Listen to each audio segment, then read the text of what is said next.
Eu quero partilhar com vocês uma reflexão. Hoje estaria aqui o pastor Otacílio, vocês viram alguma divulgação. A divulgação entrou, mas em seguida o pastor Otacílio saiu do hospital. A divulgação entrou no Instagram e ele saiu do hospital medicado, numa crise renal. E por isso ele não está aqui com a gente hoje. A gente queria muito ouvir o pastor Otacílio. E ele ontem à tarde me avisou em tempo para eu encaminhar uma reflexão que já venho fazendo há alguns dias, nessa minha cabeça, né?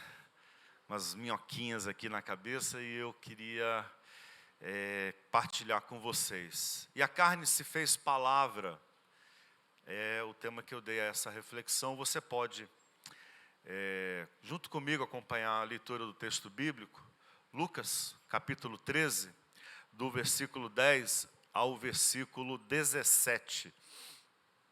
É um desses textos que a gente corre o risco de passar por eles desatentos e não perceber a grandeza do que está acontecendo ali. Em uma sinagoga, vale aqui parênteses para explicar que a sinagoga era uma das principais instituições do povo hebreu na diáspora.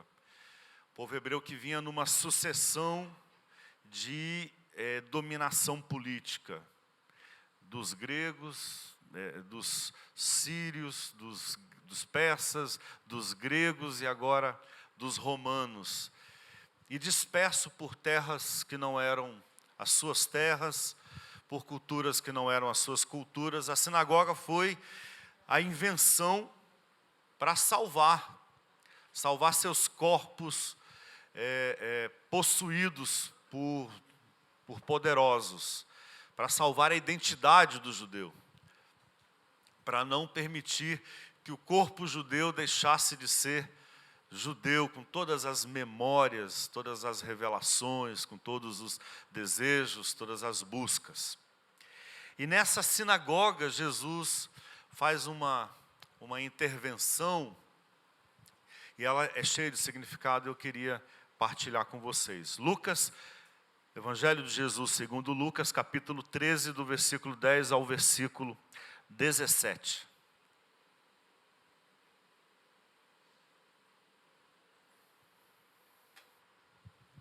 Diz assim o texto bíblico, você pode acompanhar comigo. Jesus estava a ensinar numa das sinagogas, e eis uma mulher com um espírito de cansaço. A palavra espírito aqui, que a gente mistificou demais e se perdeu do seu original, é sopro, um fôlego de cansaço. Havia 18 anos. E andava curvada e não conseguia endireitar-se completamente. É uma imagem muito forte do ser mulher.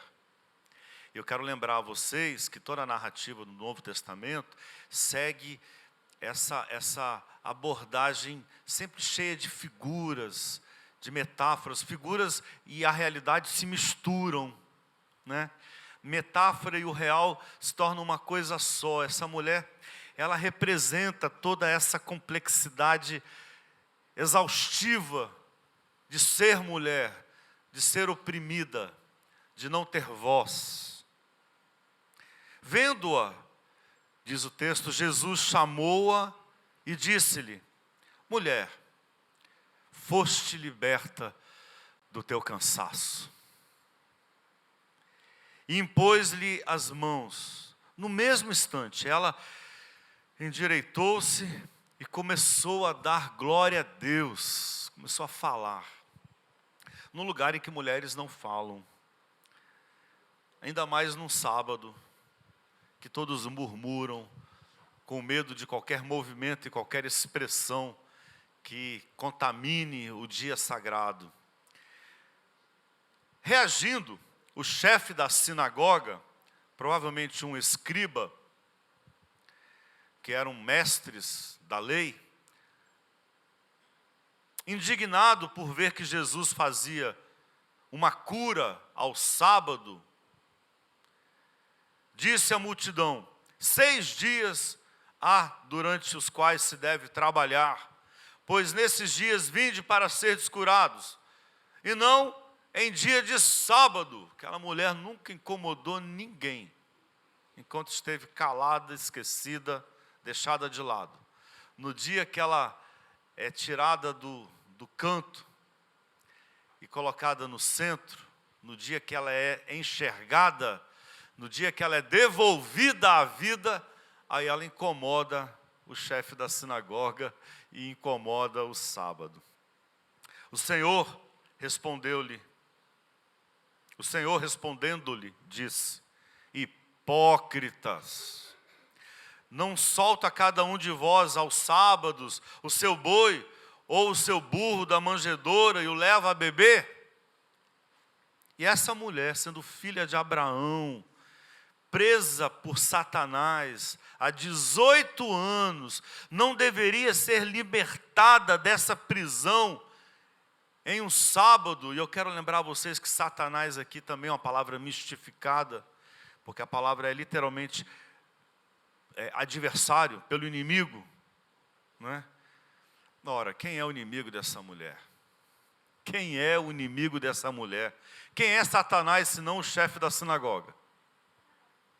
Senão cada um daqueles machos escandalizados com a sua visibilidade, escandalizados com o seu protagonismo, com a sua volta à liberdade, ou com a sua libertação. Quem é Satanás, senão esse que aprisionam essa mulher? Versículo 17, dizendo isso, envergonharam-se todos os seus adversários, satanases, porque a palavra é mesmo essa. Não havia essa ideia que a gente tem hoje, depois de toda a carga teológica da Idade Média, de um ser chifrudo, com tridente, cheiro de enxofre, pele avermelhada e purulenta, com a cara de mal, o inimigo. Não havia essa ideia, não havia esse conceito.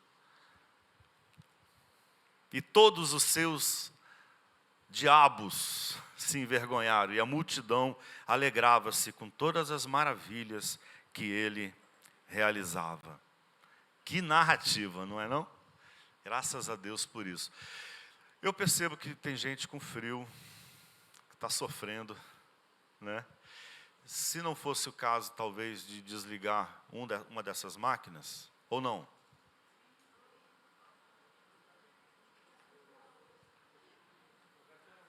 Não sei. Eu tô satisfeito, eu estou bem. Eu quero orar com vocês. Enquanto o Nilo resolve isso daí, eu quero orar com vocês. Se você puder curvar sua cabeça comigo em oração. Senhor, nós queremos trazer o nosso coração à palavra. A palavra que aqui é sagrada, não porque nos dá medo, é sagrada porque nos sensibiliza, porque desperta valores, porque dá voz a espantos, a medos. Nós queremos, ó Deus, que a Tua palavra chegue em cada um de nós, nesse dia, nesse momento, nessa manhã aqui, nesse fim de tarde, na casa de quem assiste este culto, em nome de Jesus. Amém. O que são palavras? O que são palavras? A resposta simples, a resposta próxima do dicionário seria conjunto de fonemas, sinais gráficos, gestos, feições, que são concatenadas para apontar e representar coisas. Ali está uma caixa de som, ali está o Wendel compenetrado, refletindo, quem sabe, né? Lá atrás está o Johnny, que está a Noquinha, tem um copo d'água aqui, é um copo d'água. A palavra parece nos dar condições de apontar as coisas e de organizar o nosso mundo, explicar acontecimentos, manifestar sentimentos e desejos, construir significados, mais do que a coisa, o que isso implica, né? Não é só a nuvem, é a chuva que está por vir. Não é apenas a temperatura muito quente, é uma crise climática. As palavras nos ajudam a ir além das coisas, a dar significado, a organizar a vida, a dar sentido à existência. Nós só temos sentido, ou melhor, o que a gente chama de sentido da vida, é o que com as palavras a gente consegue concatenar, organizar, arrumar, dar ordem. As palavras também guardam memórias, né? São gavetas, arquivos, repletos de memória, que a gente não pode deixar de lado, que nos ajudam no processo que a gente chama de aprendizagem. A palavra é uma gaveta em que você coloca sentidos, significados, experiências, sentimentos, desejos, e a gente chama isso de educação, de aprendizagem. Mas também são os nossos movimentos em direção ao outro. A gente tenta trazer o outro para dentro do nosso mundo, né? Tenta aproximar o outro de quem a gente é, do que a gente deseja. É uma forma da gente compartilhar a vida, as palavras. Agora, eu quero pensar mais do que isso. Eu quero pensar com Rubem Alves. Rubem Alves, que foi teólogo, pastor, filósofo, e tudo assim, se despedindo, né? Se despediu do pastorado, se despediu da teologia, se despediu da filosofia, se fez poeta e psicanalista, e se despediu da vida há alguns anos. Sinto muita falta do Rubem Alves, uma voz fundamental na minha formação. Ele pensa a palavra como algo mais. As palavras são mais do que isso tudo que eu acabei de descrever. As palavras são as moléculas com as quais, ou as linhas com as quais a gente costura o nosso corpo. O nosso corpo é confeccionado de palavras. Isso que a gente chama corpo são mais que moléculas de carbono. Isso que a gente chama de corpo é uma construção feita de palavras. Para Rubem Alves, ele escreveu, eu vou ler aqui 3 parágrafos pequenos de uma crônica, das maravilhosas crônicas de Rubem Alves, do livro não é a arte de ensinar, a alegria de ensinar. Ele escreveu uma crônica chamada Lagartas e Borboletas, que era uma figura que ele explorava muito. Quem lê Rubem Alves sabe disso. Entre as muitas figuras dele, as lagartas e as borboletas, essa é uma palavrinha que a história do meu corpo me manda falar devagar, para tentar não errar. Que eu quero falar só largata. Largata, eu gosto de iogurte, mas vamos lá. Ele diz assim, olha como ele pensa a palavra como um poder mágico de construir os nossos corpos. Ele diz, o corpo é o lugar fantástico onde mora adormecido o universo inteiro.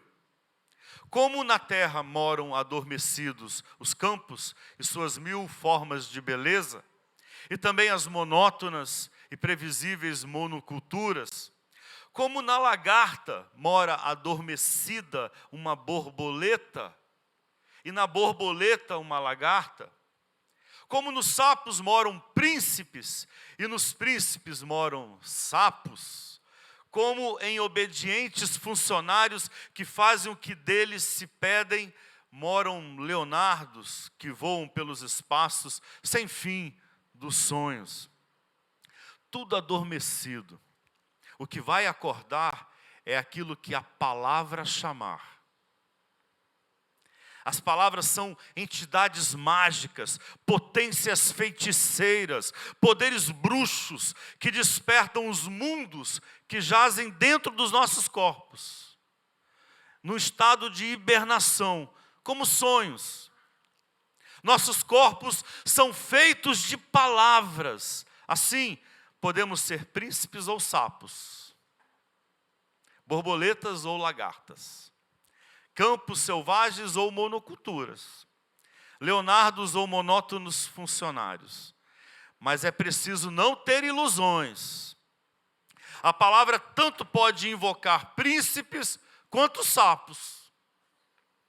Tanto pode acordar borboletas quanto lagartas. A crônica é bem maior. Eu sugiro que vocês, em algum momento, tenham a experiência de ler. É isso, nosso corpo é feito de palavras. Porque as palavras são o modo de colocar o nosso corpo no mundo. A gente se coloca no mundo corporalmente através das palavras. Também é um modo de colocar um mundo de significados no nosso corpo. Trazê-los todos, impregnar em nós, tatuar-nos com as palavras. E também o modo como o mundo dos outros chega no nosso corpo. E aí nós somos feitos como uma rede, né, de palavras, de desejos, de faltas, de buscas, de compreensões. Olha, nos Provérbios, o sábio afirma sobre o poder das palavras, que na boca, na palavra, tem construção e destruição, tem vida e tem morte. Olha o que diz o provérbio 18, os provérbios 18, 20 e 21. Com a boca, a pessoa sacia o estômago e sacia com a colheita dos lábios, da palavra. Morte e vida dependem da língua. Quem sabe usá-la, comerá do seu fruto. Tiago, o pastor, provavelmente irmão de Jesus, na sua carta, ele diz assim sobre a palavra. A mesma coisa acontece com a língua. E aqui é a metonímia, né? A figura de linguagem. Com a língua, é um membro pequeno e, no entanto, se gaba de grandes coisas. Observe uma fagulha, como acaba incendiando uma floresta inteira, imensa. A língua é um fogo, o mundo da maldade. A língua colocada entre os nossos membros contamina o corpo todo, inteiro. Incendeia o curso da vida, tirando a sua chama da geena. Geena era um lugar onde se colocava o lixo, queimava o tempo todo. O lixo da cidade era levado para esse lugar chamado de geena, que para muitos se tornou símbolo de uma ideia do inferno. Isso é coisa da Idade Média. Mas não só. Eu quero também chamar Chico Buarque. Você vai falar assim, pastor, você fala tanto de Chico Buarque, você só ouve Chico Buarque? Só. Ele canta como o corpo é feito de mensagens. Na música Tatuagem. Como o corpo é feito de mensagens deixadas pelos nossos amores. Aí ele vai dizer, quero ficar no teu corpo, feito tatuagem, que é para te dar coragem, para seguir viagem, quando a noite vem. E também para me perpetuar em tua escrava, que você pega, esfrega, nega, mas não lava. Quero brincar no teu corpo, feito bailarina, que logo se alucina, salta e te ilumina quando a noite vem. E nos teus músculos exaustos, e nos músculos exaustos do teu braço, repousar frouxa, murcha, farta, morta de cansaço. Quero pesar feito cruz nas tuas costas, que te retalhem postas, mas no fundo gostas quando a noite vem. Quero ser a cicatriz risonha e corrosiva, marcada a frio, ferro e fogo, em carne viva. Corações de mãe, arpões, sereias e serpentes, que te rabiscam o corpo todo, mas não sentes. Então por aqui a gente pode se dar conta de como as palavras, elas nos constroem, nos fazem. Mas não apenas as palavras ditas fazem o nosso corpo. Também as palavras impedidas de serem ditas. As palavras que precisavam ser ditas, mas foram caladas. Perceba, o silêncio também é a palavra. Eu não falo aqui do silêncio. O silêncio é bom. E ele talvez seja o estado mais reverente da palavra. O estado de gravidez, a palavra engravidada, a informação. O silêncio é importante. Mas eu falo do silenciamento, daquilo que precisava de voz para ser, para existir, para viver, mas que é silenciada de maneira violenta. Os silenciamentos fazem o nosso corpo, nossas dores, cicatrizes, fazem os nossos sintomas. E aí é de Lacan, ou se atribui a Lacan a frase: doenças são palavras não ditas. Palavras não ditas tornam-se sintomas. E finalmente o Evangelho de João, que é claro, assim que eu espero, assim que eu tenha brincado com o meu tema e a carne se fez palavra, você deve ter pensado: ué, a heresia está grande, que nem o Nilo falou para mim ontem, mas o bicho é herege mesmo, viu? Até o Evangelho o cara não perdoa. Não é a palavra que se fez carne? Sim. Não é isso que o João pensa? E se você prestar atenção no primeiro capítulo do Evangelho de João, ele está colocando a palavra no divino. Ele pensa a palavra como um ato divino, ou pensa a palavra como Deus. Ele diz: no princípio era a palavra estava com Deus, lembra do texto? E a palavra era Deus, é palavra. Verbo é uma tradução bem ruinzinha, porque a expressão original é logos, palavra, que no mundo grego é esse modo de se colocar no mundo, de existir. O logos é expressão, é a verdade. A verdade, ela não é um conceito internalizado. A verdade, ela só se constitui quando vira palavra na cabeça do grego. Aí João diz: no princípio era a palavra. Deus e a palavra são confundidos em João. E ele vai terminar dizendo: a palavra se fez carne e habitou entre nós. E vimos a manifestação, a sua manifestação, como a de um filho único de um pai. Por isso mesmo, a gente vai dizer que Jesus, ou que Deus, é a palavra viva entre nós. A palavra que nos diz, que nos revela, que nos cria, que faz quem você é.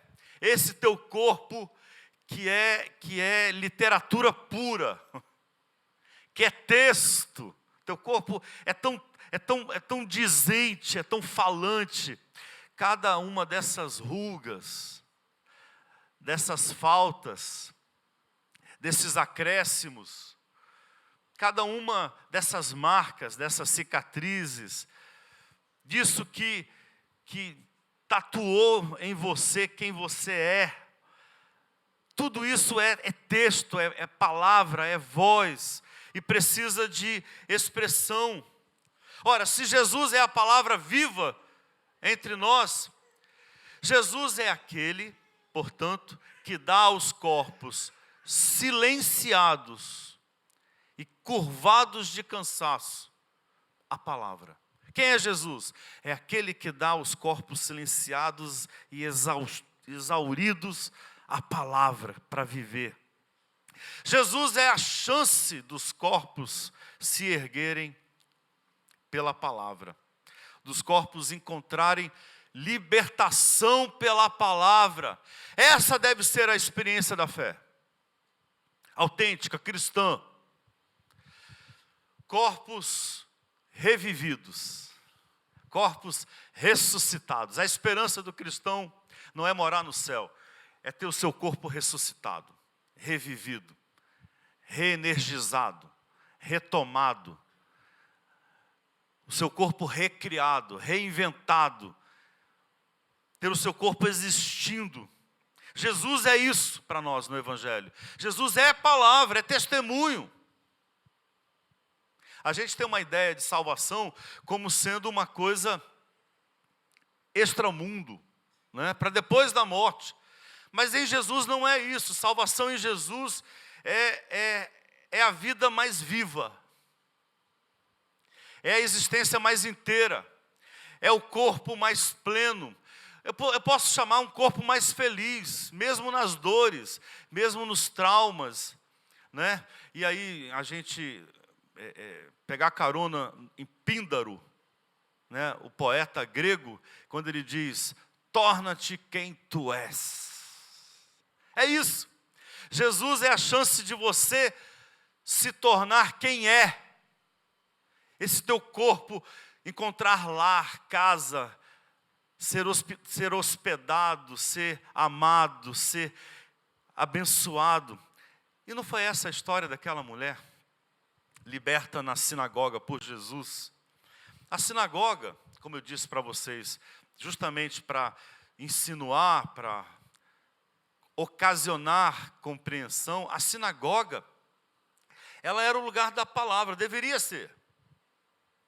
O lugar de dar voz a quem não tem voz, o judeu, em terra estranha, dominado, oprimido, silenciado. Na sinagoga ele tinha voz, os corpos judeus eram sustentados na sinagoga, os corpos judeus eram ressuscitados, era essa a ideia, deveria ser assim. Ela deveria ser o lugar da memória, da afirmação da identidade, repito, da salvação dos corpos judeus. Deveria ser um lugar, a sinagoga, em que corpos cansados são revigorados, são refeitos pela palavra. Porque lá era o lugar onde a lei era explicada, era lida diariamente. Tanto que era para lá que Jesus ia com frequência nos evangelhos. Era para lá que Paulo ia quando ia iniciar um processo de evangelização, de proclamação do Evangelho da Graça. Paulo ia para a sinagoga e na sinagoga ele iniciava os seus ensinamentos, interpretando a lei. Era um lugar onde a lei era proferida. Gente, quando a gente fala de ler a palavra, a gente não está falando aqui como nós aqui, né? Que eu falo aqui, você está aí no seu dispositivo, acessando a Bíblia, acessando o Twitter, o Instagram, publicando, né, fazendo todo uma... Não tinha livro, não era um livro na mão, que hoje já não é grandes coisas, mas não era um livro na mão, né? Um capítulo, ele ocupava vários pergaminhos enormes. Então ninguém tinha acesso, e a maioria não sabia ler. Então tinha o escriba, que também era intérprete da lei, ele fazia a leitura e interpretava, ou algum mestre, como Jesus fez. Pegou o texto de Isaías e falou: o Espírito do Senhor está sobre mim, e Ele me enviou para apregoar liberdade aos cativos. Né? E se sentou. Então era esse lugar, deveria ser esse o espaço. Deveria ser a casa da palavra e não a casa do silenciamento. O lugar de expressão de todos nós, em que os corpos ganham expressão, em que a gente não precisa negar quem a gente é, o corpo que tem, a dor que tem, o medo que tem, o desejo que tem, o sonho que tem, a esperança que tem. Não deveria ser silenciado nada disso. Mas veja, a sinagoga, lugar da palavra, no sábado, que era o tempo do descanso na palavra, que era o tempo da cura, deveria ser. Ele calou no canto de uma sala um corpo de uma mulher. Uma mulher curvada, a imagem, eu repito para vocês, ela é teatral, é cênica. Os evangelhos são cênicos, ponha isso na sua cabeça. Os evangelhos são cênicos. Não é a descrição de uma maravilha. Mais do que isso, é a descrição cênica do que nós experimentamos, do que você experimenta, de como você está vivendo. Aquela mulher é você, silenciado na sua dor, silenciado na sua opressão, sentindo-se com o desejo sequestrado, com a sua verdade calada. É cada um de nós, e essa mulher, e é claro que a encenação é essa, ela está curvada, é muito peso, cada palavra calada pesa sobre ela, e ela está há 18 anos curvada. E aí Jesus olha para aquela mulher e diz: mulher, você está liberta. E ele coloca a mão nela. Tudo isso é cênico, porque ela viveu esse tempo todo como se não existisse. Mulher não tinha voz na sinagoga. A voz da sinagoga era de mulher, era de homens, de machos, porque a voz da mulher era considerada demoníaca, maligna. Era assim que a maioria dos mestres pensavam. Os grandes rabis da época pensavam dessa forma. Não Jesus, mas os rabis pensavam assim: a voz da mulher, ela derruba, ela destrói. Eu fiz essa brincadeira ontem, em casa, e uma pessoa que estava lá, que tem uma formação tradicional, falou: pior que é mesmo. Pior que é. Mulher quando fala, está ali, uma mulher curvada pela palavra que foi roubada dela. Um corpo sem palavra, um corpo sem voz, sem vida, sem expressão. E Jesus, ele quando traz aquela mulher à cena, e ele toca nela, ele impõe, ele a liberta, o texto nos mostra exatamente esse movimento. O movimento de trazer fôlego para quem teve o fôlego roubado. Porque, gente, o texto não fala muito sobre a mulher, mas o contexto fala. E repito, ser mulher era ser vergada pelo cansaço. Cansaço de não ter valor. Cansaço de ser usada, de ser sujeitada, de só valer na medida que está sujeitada a um homem, a um pai, a um marido, a um macho. Só aí que ela tem valor. Sujeitada violentamente. Ser mulher era andar curvada por não ter vida. E o que faz Jesus? Ele converte a sinagoga e o sábado à mulher. Ele curva a sinagoga e o sábado para que a mulher não ande mais curvada. É o que deve fazer o Evangelho de Jesus. Casa de Deus só é casa de Deus se ela liberta, se dá palavra àqueles que são invisibilizados. Porque se a casa for um lugar que sequestra a palavra, que sequestra os corpos, que sujeita os corpos, que nos impede de ser, essa casa é casa de Satanás. E quantas igrejas e religiões hoje são, na verdade, casa de Satanás, de inimigo, inimigo da vida, inimigo da verdade, inimigo da paz do outro. Quantas casas, quantas igrejas estão construídas sobre os ombros curvados de gente que nós não cansamos de oprimir. Sejam mulheres, sejam negros, sejam homossexuais, curvados, exaustos, numa casa que deveria ser a casa da palavra, da graça, da alegria de existir. Jesus transforma a sinagoga e o sábado em palavra para aquela mulher. É isso que deve ser o sábado. Jesus, a palavra que se fez carne, é a carne que se faz palavra. Eu queria pontuar didaticamente em uma sentença. Se eu pudesse hoje deixar uma sentença no seu coração para você meditar, seria essa: em Jesus, toda expressão de fé é ganhar palavra para ser.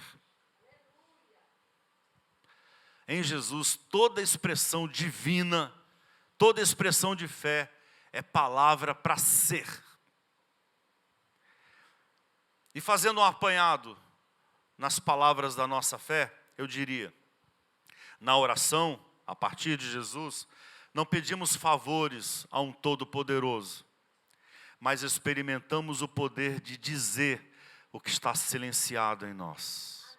Isso é orar.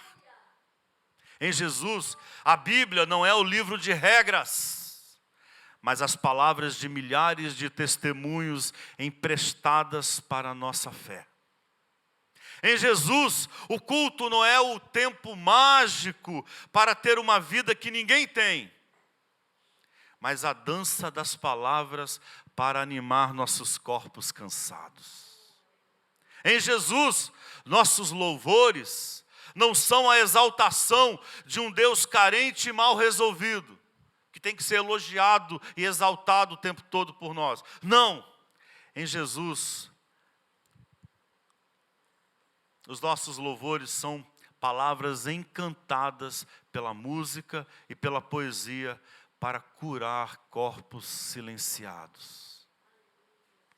Em Jesus, a salvação não é a chancela para não ir ao inferno depois da morte, mas a palavra que esvazia nossos infernos interiores e nos libertam para amar.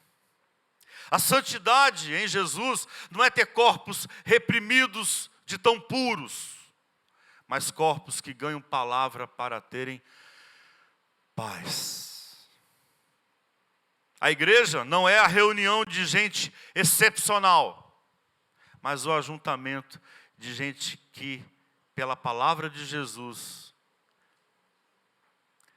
não tem mais medo de ser quem é. A missão, eu termino aqui, não é persuadir pessoas de outra fé com palavras exclusivas e poderosas. Não. Mas servir e amar todas, todos e todes que precisam de palavra para ter voz. Amém.